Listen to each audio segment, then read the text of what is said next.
Before we start this week's episode of Just Gay Stuff podcast, we have to issue a trigger warning. This episode touches on themes of self-harm and violence. If this is something that will make you uncomfortable, we will give another trigger warning just before it's about to happen in the episode, and feel free to skip ahead. Thank you, everyone. I'm talking about, you're talking about, we're talking about Just Gay Stuff. Hello, everyone, and welcome back to another week of Just Gay Stuff podcast. My name is Jess. And I'm Lauren. And we're getting silly up on here. It's Tuesday. It's Tuesday. You're listening on a Wednesday because that's when our Joy episodes come out on the FM. Yep. We're happy to be bringing you another fabulous guest this week. We are. I'm super excited for this one. This is funny because you may have watched him watch TV on your TV. Say that again. Watch TV on your TV. Yeah, you get the picture. It's like one of those pictures that you keep seeing inside of. He's a fellow Joy FM supporter. Woo. And if you haven't got the hint yet, we are talking to Tim from Gogglebox. Welcome, Tim. G'day, Jess. G'day, Lauren. How are you both? Good, thank you. We are fabulous. How are you? Oh, well, it's a Tuesday night, so it's as good as it can get. Yeah. That's true. How's the week been? Day 2 of the week. Oh, I'm looking forward to Friday. I really am. I'd say, aren't we all? Oh, I've started keto at the moment, no. and I think I'm starting to feel the keto flu, so Oh, Yeah, it's a no. real thing. it really is. Like, I'm feeling irritable. I think I've got back pain. Oh, I think I'm just getting old. I don't know if it's old age or whether it's keto fever, whatever it is, but How do you go with keto with all that lovely Asian cuisine? oh, Asians don't believe in diets. Asians don't believe in minimizing carbs. So I'm literally eating, and this is the best part of keto. I'm deep frying bacon in butter when I need a snack, and I'm eating blocks of cheese, and it's probably the best diet I've been on. Sounds like it. That's pretty good. I get to eat crackling and pork belly whenever I want. Okay, that's pretty good then. I can't Yeah, argue it that. Lauren's a I was vegetarian. like, I'm a vegetarian, She so doesn't, I can't she answer doesn't that. know the joys. Oh, no. But It's I'm not. fine. It's not by choice. I eat it all for her, and I'm just like, I wish you could have this. Sorry. No, she's not. She's like, I'll eat this. Now, Tim, we've been corresponding since last year, can you believe? And I'm not sure if everybody knows this, but if everyone's heard, Tim was off getting married last year and he didn't have 1 or 2 weddings, he had 3. So tell us about that, Tim. Most people have so much stress over just 1 wedding. I technically had 4 weddings. Ooh, an Aw. extra one. Oh, Jeez. yeah. So the first one wasn't like anything exciting. Well, actually, I suppose it was because it's the legal wedding. So it's like my husband, it's still so weird saying the H word, but it's my husband, Mark, and I, my sister, Leanne, who's on the couch with me on Gogglebox, our middle brother, our mum, and Mark's mum and dad, and his best mate, Danella. So it was just us and the celebrant getting married legally. And then we had the second wedding, which is the official Australian wedding.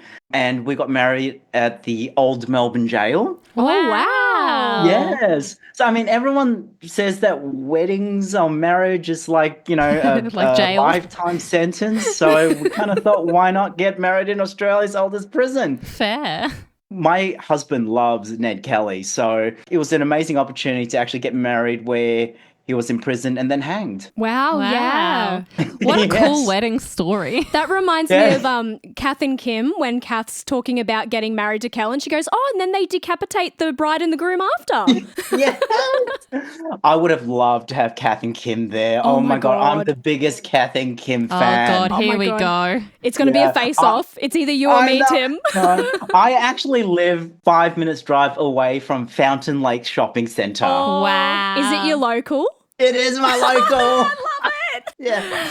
Suppose we should get back to the wedding thing. But Yeah. so my third wedding, our third wedding was in Scotland, which is, where my husband's heritage comes from. In fact, my husband calls himself a European bitzer because he is part Irish, part Scottish, part English, and part Swiss. Wow. Yes. So we've been to Scotland quite a few times. We absolutely love that country. And what better than to get married there? So we got our chosen family flown in from all around the world, and we hired an old hunting lodge that was built in the 1600s, and we were there for the entire week. Wow. That sounds so beautiful. I really want to travel to Europe and Scotland because I've never been outside of the country before. I'm seeing a running theme here. It's like jail, then a hunting lodge. Are you sure your husband's not trying to kill you? Where was the fourth one, Tim? Well, I hope not. I have to check my will. If you see any weird life insurance policies come up, run. Yeah, no, I'm at this moment. If he takes me out, he's getting a whole lot of debt. Yeah. So it was literally the experience of a lifetime. We were initially concerned about having different parts of our lives and different kind of circles of friends come together, how we would go. But it actually was such a dream thing. Everyone connected so well, so closely. In fact, after the actual Scottish wedding, everyone came back together and we called ourselves the Kirkhill family because it was actually the Kirkhill mansion that we stayed at. Wow. So, and to this day, we're still chatting as a group. And in fact, we're trying to organize a 5th anniversary reunion back at the same hunting lodge. I'm glad you didn't say 5th wedding. No, oh my goodness, no. A renewal of vows in a year's time? That would be nice. That would be really nice. So in a year's time, so I'm already planning my husband's birthday for the end of this year. So Wow, there I've you planned go. all the holidays for this year. So I haven't planned for next year yet. Maybe a sneaky trip back to Scotland. That might be fun. Fun idea. That I think you sounds should join lovely. us then. Oh, I think you'll yes. love Scotland. I mean, Yeah, I think Lauren you'll and love I have never Scotland. been, so we'll definitely come. Oh, I think it's my second home. The Scots are just so friendly. I love the food. You're probably not going to like this so much because you're vegetarian, but haggis is amazing. It is offal with oats and spices wrapped in a sheep's stomach and then boiled. It's delicious. Lauren's like taking your word for it there. Yeah. but to be fair, mine is not vegetarian by choice. It's a medical thing. So it's not like I'm like, oh, the animals Yeah. kind of Oh, thing. no. It's just I can't physically process the meat. Yeah. Which is such a Oh, shame right. because we'll have meat at home and she's like, God, I'd love a lamb chop. Literally. I just watched Jess eat ribs and I was like, damn it. Yeah, they were really good Oh, too. no. So have you always not been able to process protein? No. Or is it a recent thing? I think I've been vegetarian for the past 6 years now. But funny, I actually did keto first and that's how I started and realized I wasn't eating as much meat. And then meat was expensive because it was during COVID. So I just got rid of that. And then when I tried to add the tiniest bit of mince in, I was in so much agony. So Oh, Yeah. Oh no, that's probably worse. Yeah. Because you've actually you know how amazing. meat is. literally, it's Oh, not even a no. moral thing. This is a giant foodie conversation right now. Yeah. I love it. I love it. It's all right. Speaking of food, there's amazing food at weddings. This was a weird segue, but with planning 4 different weddings and now obviously a fun vow renewal, how stressful was it? Did you and your husband share the load of planning the wedding? Well, I'm not gonna lie, I did most of the heavy lifting. Did you hear that? No. Mark? Did you hear that? Well, I'm actually a project manager by trade. Oh, So wow. I'm a Prince 2 practitioner. So you're probably going to glaze over at that. But I love project management. I love spreadsheets. And by the end of the organization process, I think I had like 4 Excel documents with consolidated at least like 40 different worksheets and pivot tables everywhere. It was like a PM's wet dream. I Wow. enjoyed. Maybe you should get into politics, Tim. You'd be a dream working there. No, No. I can't compromise my ethics. So Yeah, true, no, true. thanks. Yeah, no, it was incredible. And I suppose the 4th wedding was in Malaysia because I was born in Penang. Wow. So we wanted to kind of honor both Mark and my heritage and celebrate the love, with the people we cherish. Yeah. So unfortunately, Malaysia is a Muslim country. And obviously, same-sex marriage is illegal. And whilst we weren't getting legally married in Malaysia, my extended family obviously were concerned about the potential fallout. Yeah. So on the outset, everything just looked like a big family dinner. We had a 10-course dinner, and that's what it looked like, just a family reunion. Yeah. But, everything else happened behind the scenes in terms of, we would have the Chinese tea ceremony behind closed doors. So we had all those things.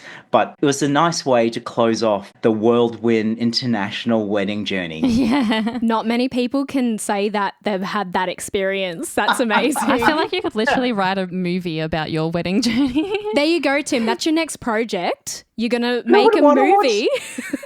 Who would want to watch that? It would just be two frumpy old gays traveling around the world just drinking and eating. That It sounds pretty good to me. Yeah, it's like you're selling it already. So I can kind of see like Stanley Tucci in it. Didn't he do something like that recently? He Around Italy, wasn't Yeah. it? Yeah. Actually, I'm pretty sure I watched you watch it.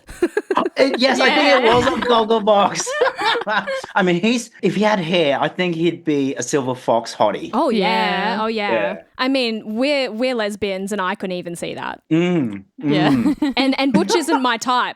I mean, look at Lauren. So What are you talking about? I'm the butchiest of them all. you don't wear the pants. Calm down. Hey. I just wanted to touch on something really sweet that you said. I think it was on your third wedding, you created this little community amongst your family members that you still have daily. That's so amazing and nice. Yeah, we actually had no idea how that was going to happen and how it was going to come about, because initially we were very worried. So we had a few token straights there. So yeah. we didn't know how well they were going to blend with our Australian chosen family and, with our British chosen family as well. So there was concerns about whether they were going to blend, because we're all going to be staying together on a very small 35-acre property. So, we had to get along well. Yeah. Yeah. The hunting lodge only had like 25 rooms. So it's only. So, but we didn't expect it for all our different circles to blend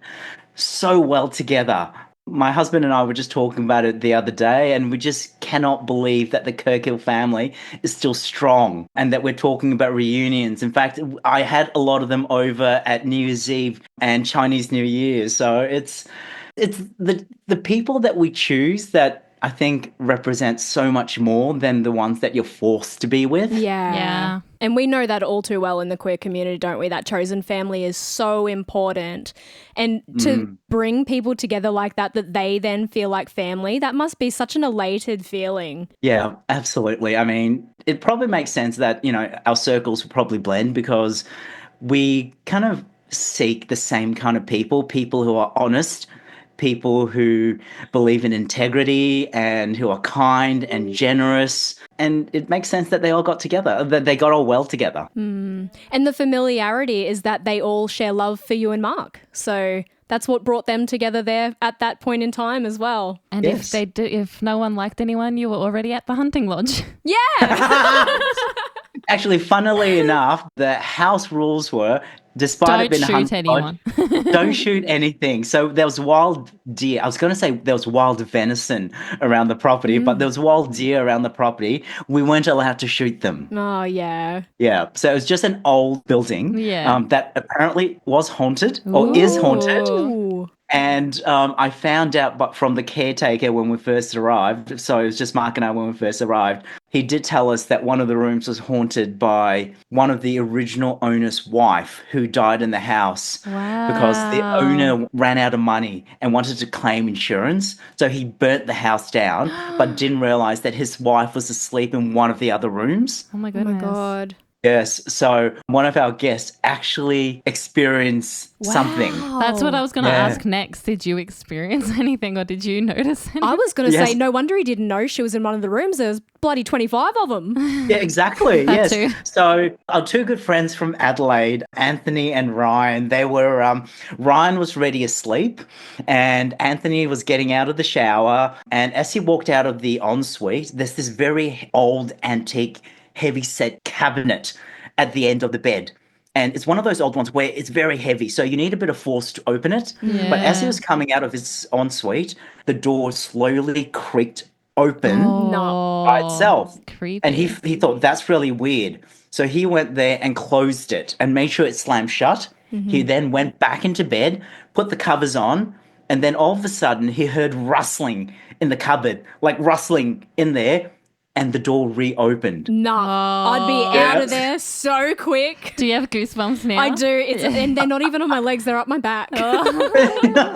That's creepy. Oh my god. That's crazy. So really, you had an extra guest at the wedding that wasn't invited. Yeah, well, at least they didn't eat anything, so we didn't have to set another table. Setting fair. for Yeah, it. that's the expensive part, right?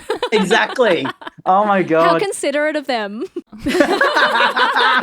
And as we mentioned in the intro, Australia knows you from the couch on Gogglebox. What made you go onto the show? Well, the thing is, we didn't apply to be on the show. So my sister and I, we didn't audition, we didn't apply. I think it just so happened that a casting producer follows me on social media because I film a lot of content about food and travel. And two families had left at the same time. So there's the wonderful Tom and Wayne from Melbourne, and then Angie and Evie from Sydney. Unfortunately, you know, two very well-loved families left at the same year, and they were looking for someone else to replace them. So I think they were out hunting, and one of the casting producers follows me on social media. And I think the night before, I may have gone to a relatively well-known restaurant, paid a fortune for the degustation menu and felt underwhelmed, and may have said something in my stories and said that I felt more satisfied after paying for a $5 kebab by the side of the road. I think the casting producer liked my honesty, gave me a call the next day, and he said, "Oh, we'd love for you to potentially consider coming on to one of our shows." And, you know, I suppose being Asian, and all I take photos and videos of is food. I kind of thought, oh, it's a food show or a food cooking competition. And I said, thanks, but no thanks, not interested. And they said, no, it's for this other show we do. And when they said it's for Gogglebox, I said, oh, that's interesting. So that's kind of how it started. Wow. And That's pretty cool. yeah, like, what is it? How many seasons is it now? I think it's my 14th season now. Wow. I think. I can't believe it's been that long already. But they do 2 seasons a year, right? Yeah. Correct. Yes. So technically, this is only our 7th year. Yeah. So it's not that long. Still long. I 7 know years all is a lot. of this. I know all of this because I watch Gogglebox religiously. So I know when there's like a season coming, and I know when it's about to end because I get really depressed. We have 10 episodes per season. I know it's not So- enough, Not Tim. enough, yeah. It's It's not enough. So many people say that you should film all year round. And you know what? I actually love doing it. It is the best gig ever. I mean, we sit on the couch, watch TV, eat and drink, and I do it with my sister. I mean, I'd happily do it 365 days a year. Yeah, that's lovely. And did it take much convincing to get Leanne into Gogglebox, or she was happy No. to go on there with you? She was happy to go on it. Leanne was saying the only thing was, you know, she would have hated it was a show where there was competition because we're typical brothers and sisters. We argue, we bicker, we yell at each other. So she didn't want that kind of programming. Yeah. But the fact that we get to sit down, and we normally do this anyway, we go to the movies. None of our partners actually enjoy going to the movies with us because we are the annoying viewers who'll be yelling at the screen. So Gogglebox was perfect for you, really. Yeah, it really, really was. You know how they say perfection finds us? Yeah. Well, that's what happened to Tim and Leanne. Oh. Yeah. All right, so there was no audition process. Let me know if you can answer this one or not. But I did want to know, do the people stay with you with the camera, or do you just get a camera set up and then they leave? Look, I don't want to talk too much about the production process. Yeah. All I will say is that a fairy comes, waves her little wand, and it just happens. Okay, Fair. that's fair. Yes. That's fair. I don't want to ruin it. You don't want to ruin the magic. Don't break the fourth don't break wall of the fourth wall television. of the magic. Exactly. Yeah, it's fair. We'll leave Gogglebox where Gogglebox is. Yeah, on the magical on the mountain that is magical all holy. TV. But speaking of Gogglebox and the processes, have you ever just watched yourself back when the show has aired? And like, is that No. really strange? Okay. No. You answered that so fast. Yeah. So Leanne and I, we are, as far as we're aware, we're the only Gogglebox family that actually doesn't watch Gogglebox. Wow. Really? We did watch the first season, and we kind of noticed something really, really weird, really interesting, is that I think we were subconsciously trying to become or emulate the other Gogglebox families to, maybe get more airtime. And it kind of turned us into something that we're not. And, we wanted to be authentically ourselves. So we make the conscious decision to stop watching. And honestly, it's been the best decision ever. So we just sit back, relax, enjoy the show, and we just have a laugh, and it's, I think, so much more enjoyable that way. Yeah, that makes so much sense, because I suppose when you see something on TV, you think, oh, well, this is the caliber that I have to live up to, and I want to make sure I'm doing a good job. But I mean, obviously, when you didn't audition and someone's reached out to you specifically, they want you for your personality and what you're going to bring to the table, not what everyone else is already bringing. Yeah. Exactly. And, with Gogglebox, the beauty of it is that you want that family to represent a certain demographic in our community. And if all they're doing is emulating a more popular family, then you're kind of eroding the reason you're there. Yeah. Which is a perfect segue to this next question, actually. Oh, right. Because being a queer cast member, was that something that you thought about going on the show, that you would become real queer representation for Australian community? When I first started on Gogglebox like 14 seasons ago, I'll admit I was very naive about any impact within the LGBTQI plus community, because truthfully, I didn't know anyone who watched Gogglebox who's part of the community. Right. So I didn't think that I'd have the reach and influence that I actually did. But, when I started receiving messages from people all around Australia and the world sharing what it means to see someone like me on the screen, or, that tell me about their struggles of coming out and the experiences of discrimination of being Asian within the LGBTQI plus community. But, seeing me living myself openly and authentically, it kind of gave them hope. Yeah. And it was really humbling. And honestly, it totally caught me off guard. I remember one night a few years ago, I was out with some friends at Circuit in Melbourne, which is this club in Melbourne. And we headed upstairs to Molly's, which is more of like a pub version of the club. Yeah. Because it's a lot easier to get a drink up there. Yeah. All the young twinks are downstairs. They can fight for the bars down there. I go up and I happily get my G&Ts from there. But anyway, this gorgeous twink comes up to me, and he was like a little nervous initially, and he actually asked, Tim, can I give you a hug? And I said, of course, yes. And then he starts telling me his incredibly personal story. Trigger warning, guys. He was in a really dark place, struggling, with his identity, having been kicked out of home because he came from a very ultra-religious conservative family. And he said that he was actually contemplating self-harm. So I don't know if you're going to have to put maybe, we'll put a trigger warning on this. Yeah.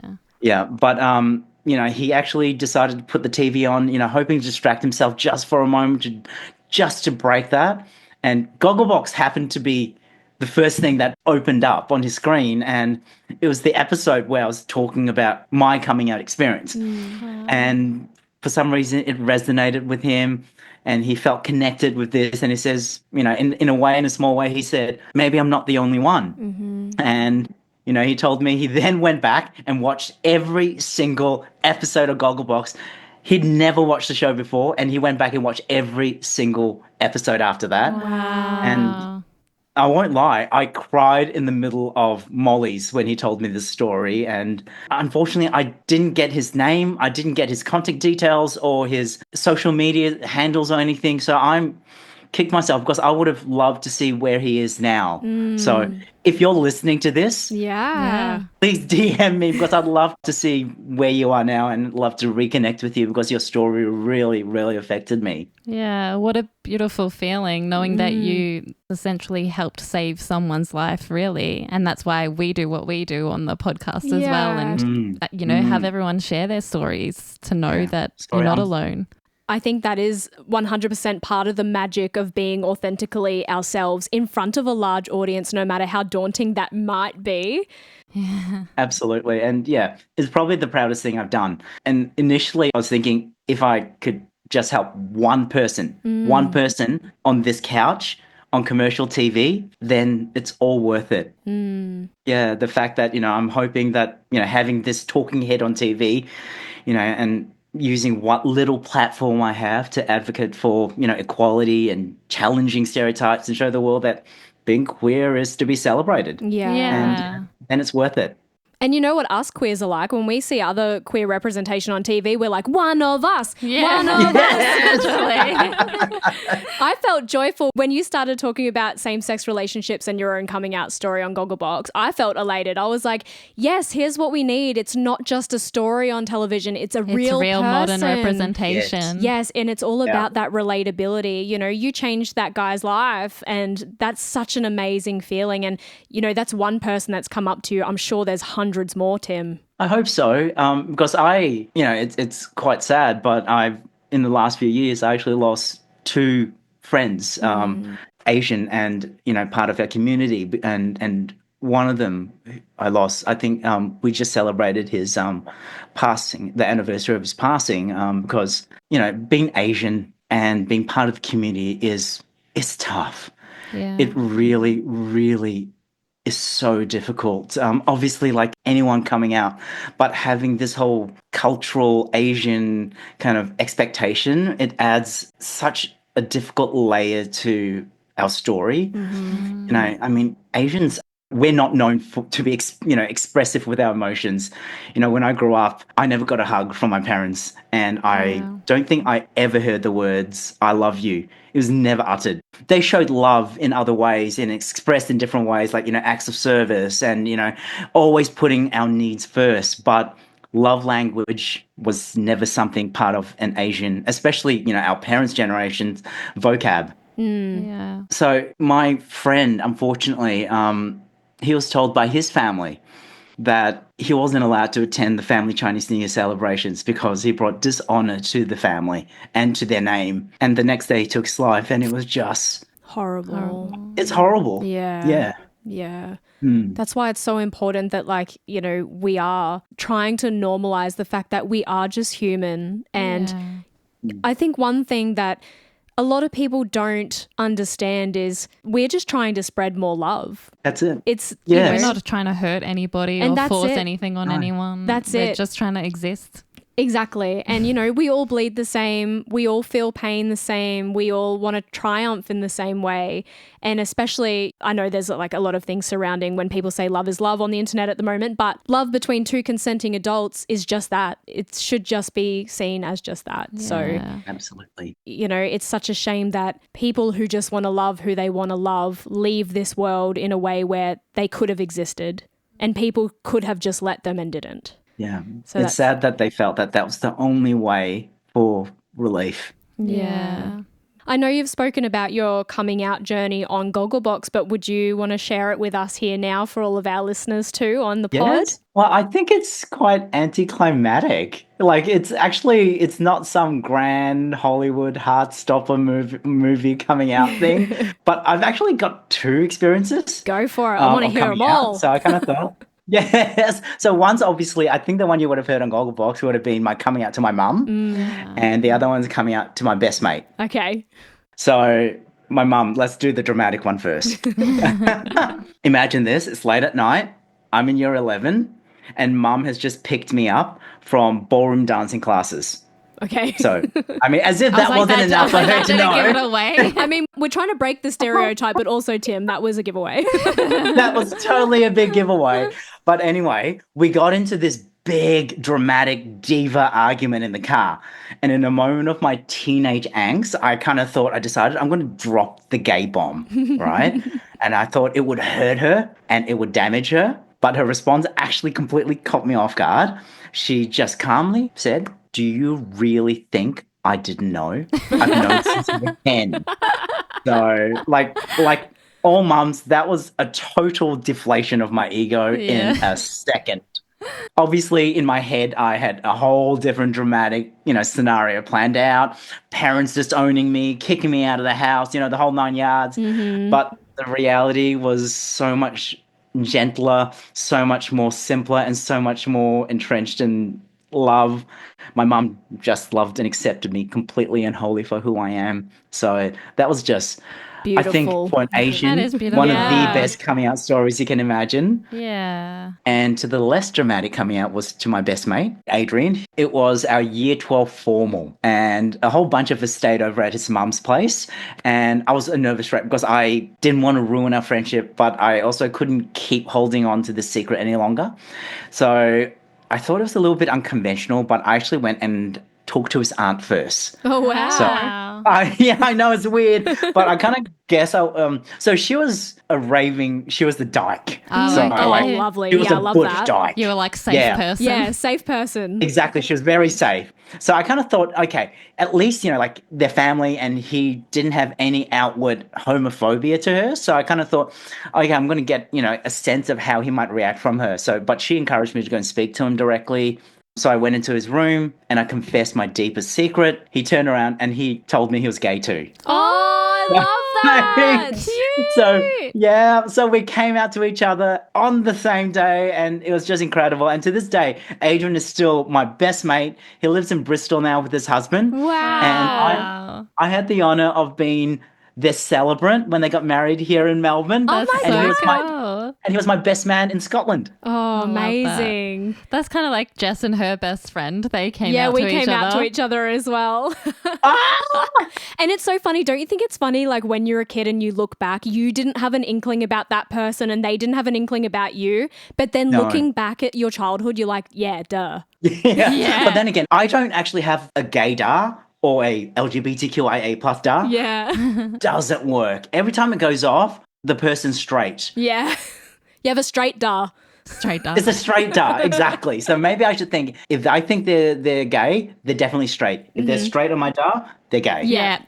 I have a Yeah. friend who's the same, that like we'll be playing a show or whatever, and like some really nice looking guy will walk past and he'll go, do you think that guy's gay? And I'm like, no, not at all.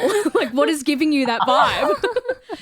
And people are like, oh, I can smell it. It's like a pheromone or something. I'm like, no, they're not giving off any pheromones to you. Trust me. None whatsoever. None whatsoever.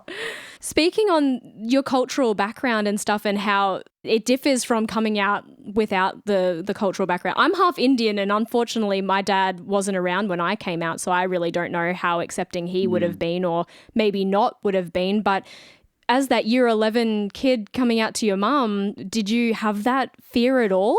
Oh, absolutely, 100%. Yeah. Because I'm going to show my age here. But so it was in the late 90s when I was in high school. So LGBTQIA plus conversations and topic wasn't really mainstream. And all we had at the back of my mind were all these traditional conservative stories about being gay is wrong, and that if you embrace, homosexuality, you are going to be bowled over by the Grim Reaper. So you two are probably way too young to remember that horrendous HIV ad about Grim Reaper with a bowl. No, with we've all- seen it. We've seen it. Oh. We were Yeah. also Yeah. grew up in the 90s. Yeah, but we weren't in high school in the No. 90s. We were in primary school in the 90s, but still, we do remember the ad. It's terrible. Yeah. So, I mean, growing up with that and watching all these Hallmark movies about, gay kids being kicked out of home, and, having heard a lot of stories about Asian parents completely 100% 180 disowning their kids. So obviously I created this narrative in my mind, and it caused so much trepidation and anxiety in me. I hyperventilated, and I think for the first time in my life, a week before I actually came out to mum. And admittedly, I hadn't planned on coming out to mum the way I did, but I knew I wanted to come out to her soon. And just the stress and anxiety created so much turmoil in me, because I was seriously so worried that she was going to kick me out of home, disown me, and, all these things that you hear that's still happening in 2025. Yeah, crazy, right? Yeah, so I would have thought as a species we would have evolved beyond that, but I guess not. But I have faith in humanity. I truly do. Yeah. I don't think it's going to be in my lifetime, but I feel that it will happen one day. We just have to keep striving and keep fighting for it. Yeah, absolutely. And talking about that fear that you did have, considering it was quite a wait, did you have a backup plan for if things didn't go the way that it did? No. Wow. I was a good Asian son. Yeah. I studied, studied, studied. That's pretty much all I did. I'd get home from work and I would have a tutor waiting for me. And that was weekdays and weekends. So I Wow. didn't really have a social life. So for me, I was very truly closeted, not just in my sexuality, but in my general life and life experience. That's why the fear was so great, because if I was kicked out of home, I had no plan B. I have no failover or redundancy. I would have been homeless. Wow. Obviously, I had my friends from school, but I hadn't come out to them either. So at that point, I probably wouldn't have gone to them because they probably asked why were you kicked out of home. I mean, I couldn't tell them it was because I came out as gay. Because then the fear was they said, oh, no, we don't want you in our house either. Yeah. I think that's one thing that I feel like our straight counterparts have never had to deal with, you know, and that's one level of understanding that really joins us as the queer community together, is that fear of not being accepted for just being who you are. Absolutely. It's crazy to me, like 2025 and we still have these things going on, but Yeah. small steps. I head marketing for LGBTQIA plus education charity, and we provide, scholarships to young Aussies around the country. And I have the honor of going through their videos every single year, and my heart breaks hearing their stories and hearing, the difficulties of them just existing because of who they are, because of, their family's expectations on them and their identity. And it's just the fact that you can't say, I'm trans, I'm bi. The mind boggles that you can love someone one day and within a moment, you can flick that in your mind, in your brain, and say, you're not my child anymore. Yeah. How can you do that? Love doesn't just go away like that. That's a choice No. that someone makes to disown their child. And I'll never understand how, so many people in this world want nothing more than to have children of their own. And we have people out there either hurting kids or turning their backs on their own kids. And that's really something that is hard to swallow. Yeah. Yeah. Yeah. So speaking of stories and growing up in the late 90s and not really having much representation, did you find that you had any representation growing up in terms of like TV or? I mean, I think it was highly stereotyped back then. If you're a gay man, you're going to be camp as. So I think I loved shows like Will and Grace. Yeah. Back then, it was possibly the only kind of queer programming where there were out LGBT representation on mainstream. And I mean, it was great that gays were represented on TV, but there's still so much wrong. There's so much stereotyping about what it meant to be part of the community. But for a young closeted Tim, it was actually still a lifeline, and it showed me in a way that being queer, it wasn't something to be ashamed of, and that worse comes to worse, that there could potentially be an entire community out there waiting to embrace me. And, I was kind of grateful for Will and Grace, in a tiny way for that. Yeah. And for anyone listening and having that fear maybe at home, there is community waiting to embrace you. You can find it. It is everywhere. You just need to look. Don't focus on the negative people in your life, because it is definitely there. And speaking of, the stereotyping might have been a little bit negative, definitely back in the day, but at least you could see that it was starting to normalize. Like audiences were accepting that in their homes as television programming, right? So that was a step forward at that time. Absolutely. Because I remember when Ellen came out on her show, I can't remember what sitcom it was, but when she came out, it was big and she was almost cancelled there. She was cancelled back then for the wrong reason, as opposed to the right reason she was cancelled now. Yeah. But, Yeah, I know, right? But let's not go down that rabbit hole. Well, on the fun side of coming out and self-discovery for Tim, Oh, goodness. did you have a queer awakening crush? It can be a cartoon. I say this every time, but it can be.